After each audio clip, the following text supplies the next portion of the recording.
Mais personne n'est dupe, n'est-ce pas la FNSEA qui a à sa tête Arnaud Rousseau, un acteur, comme chacun sait, un acteur de l'agrobusiness, et tous ces pseudo-représentants syndicaux seront recyclés dans le COPA, équivalent agricole de la Confédération européenne des syndicats, pour leur plus grand intérêt pécuniaire personnel, bien sûr. Le niveau de manipulation n'en est pas moins édifiant.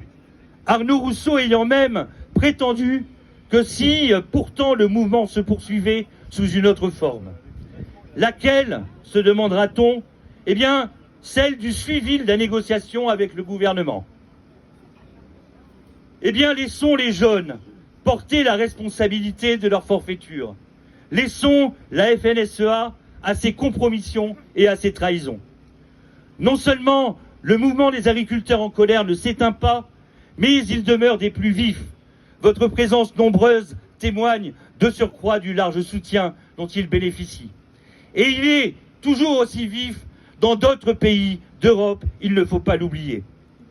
Ce mouvement, qui aura débuté sans la FNSEA, comme il se poursuivra donc sans elle, continuera naturellement de rencontrer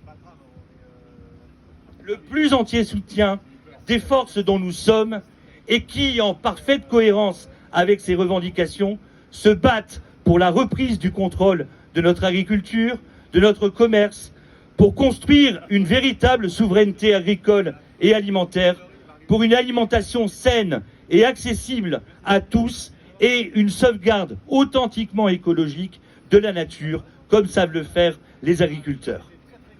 Toute chose supposant, bien évidemment, que nous nous libérions de l'escrologie punitive, de la concurrence déloyale résultant des traités du libre-échange et de la catastrophe que constitue la PAC.